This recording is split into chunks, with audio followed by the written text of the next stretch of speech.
She was always quiet, not because she had nothing to say, but because the world rarely listened. From the outside, she looked like any other girl walking down a busy street. Jeans slightly faded, hair tied back in a loose ponytail, and a book almost always tucked under her arm. But inside lived a storm no one ever saw. Teachers called her shy. Friends said she was too sensitive. But she wasn't just sensitive, she felt deeply.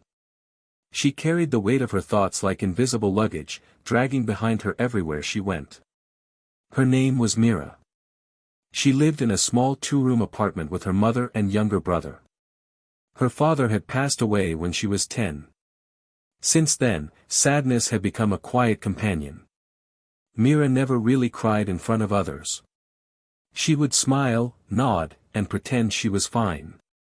But every night, she would lie in bed with her back to the wall and stare at the ceiling, wondering when life would feel lighter. It happened on a rainy Tuesday. Her phone buzzed once. A simple message. "I don't think this is working. I need space. Take care of yourself."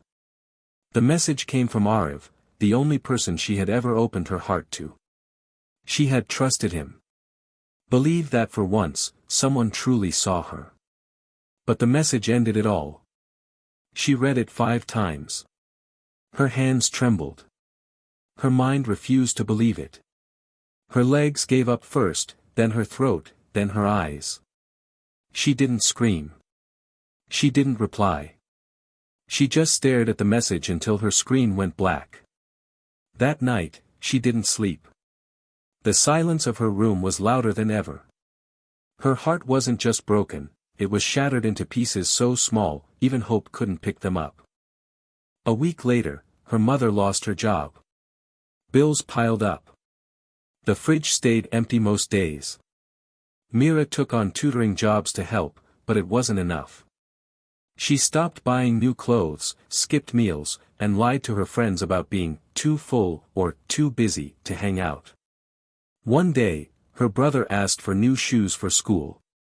She smiled and said, "Next month, okay?" Then she went into the bathroom and cried silently into a towel.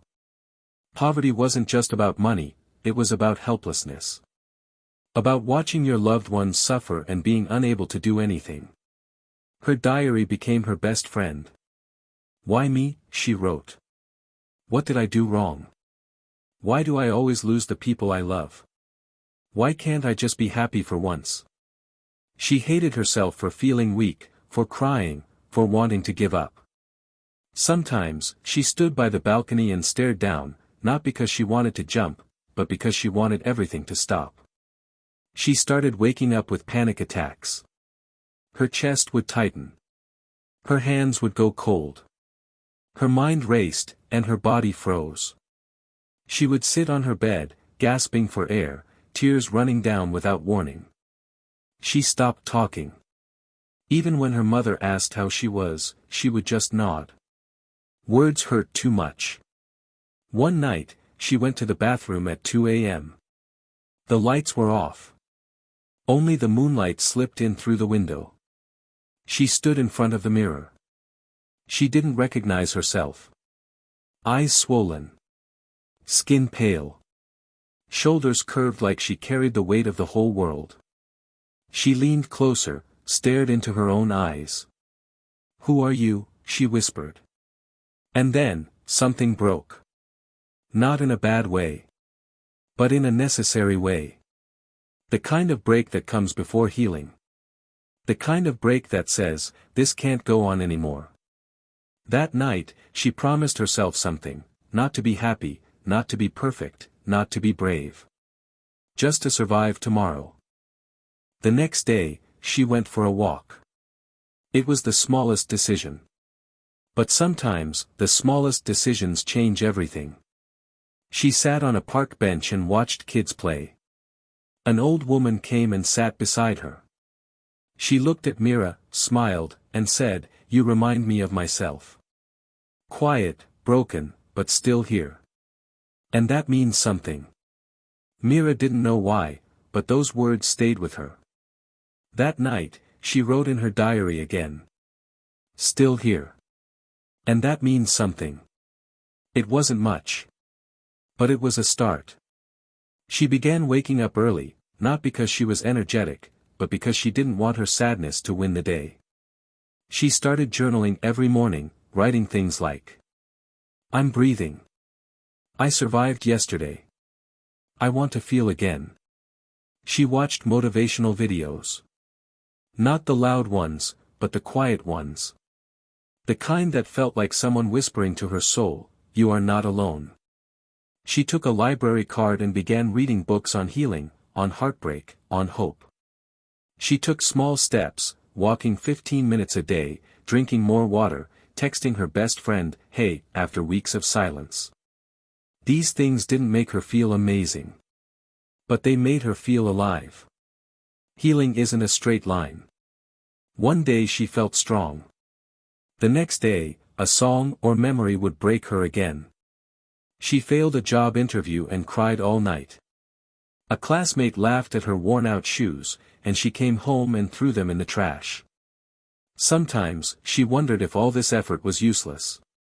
"Maybe some people are just meant to be broken," she wrote one night. But she still woke up the next day.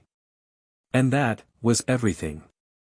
One rainy morning, she looked out the window and whispered to herself, "You're still here." The voice wasn't loud. But it was hers. "You've cried alone, walked alone, healed alone. And yet you're still here." She didn't realize it, but she was becoming her own friend. Her own guide. Her own reason to stay. One night, she returned home to find her mother crying over unpaid bills. Without saying a word, Mira opened her laptop and started writing content for a freelancing platform. She didn't know if she would earn anything, but she had to try.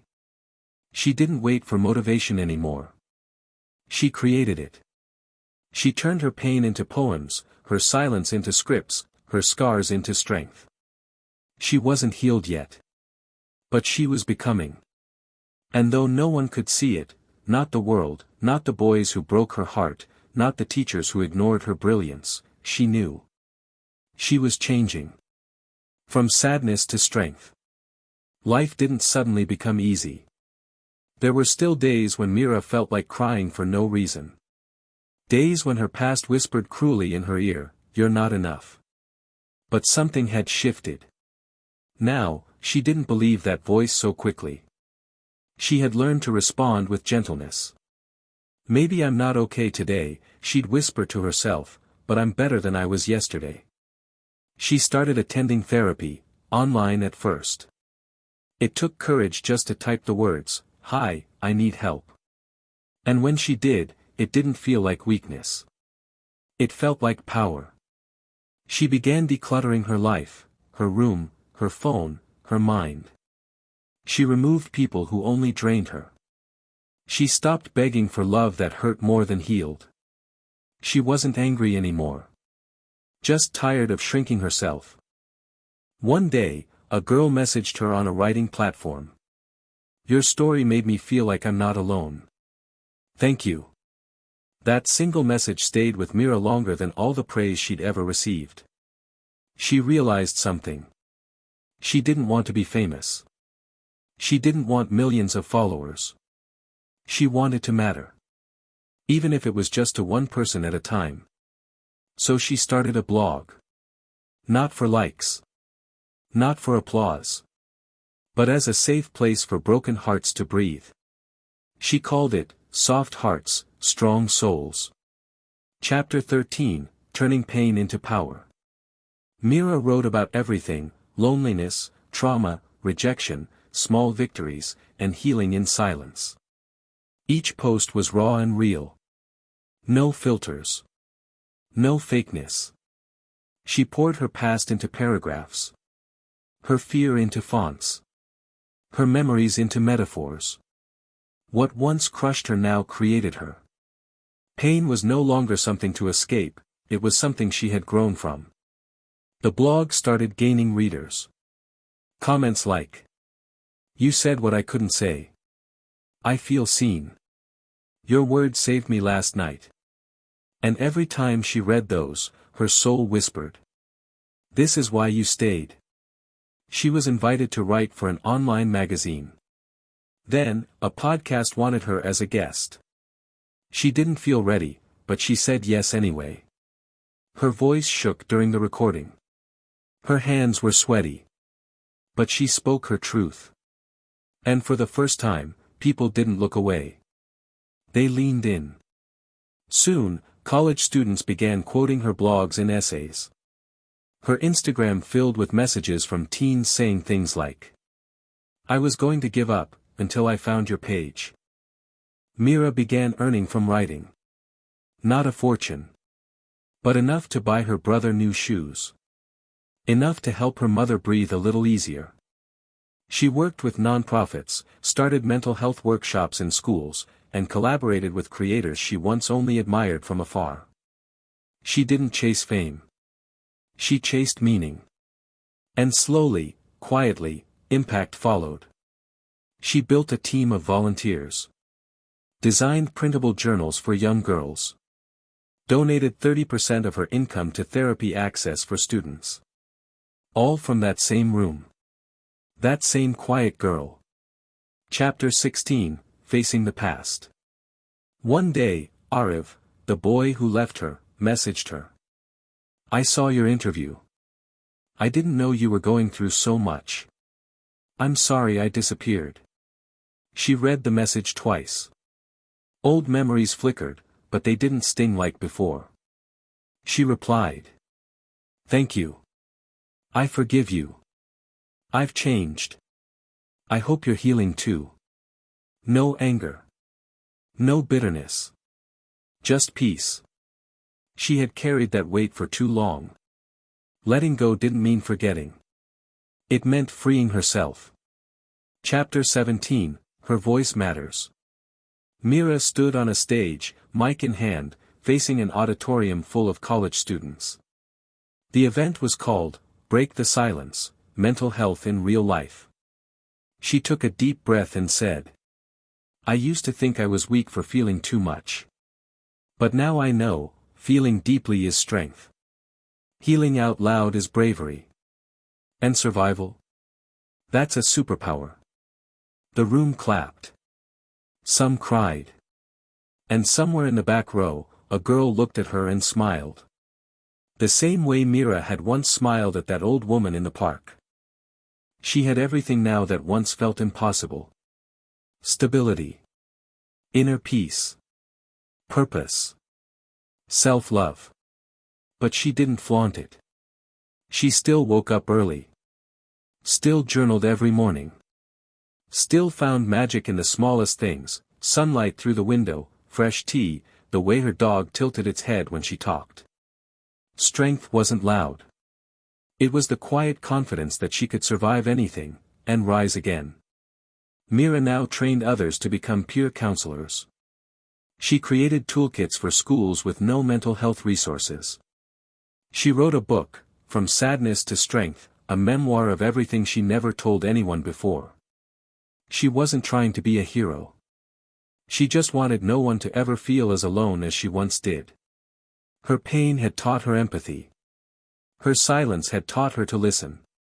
Her sadness had taught her how to be the light in someone else's dark tunnel. It was evening. She sat alone on her favorite park bench, where everything had once started. The sky was soft with fading light. The trees swayed like they remembered her. In her lap was a letter. One she had written to her 16-year-old self. She read it softly. "You won't believe this, but you'll be okay. You'll cry, fall, and question everything. But you'll rise. Stronger. Softer. Wiser. You'll become the woman you needed when you were a girl. And one day, someone will sit on this same bench. And heal because of your story." She smiled. And for the first time in years, her smile reached her eyes. She had come full circle. From sadness to strength.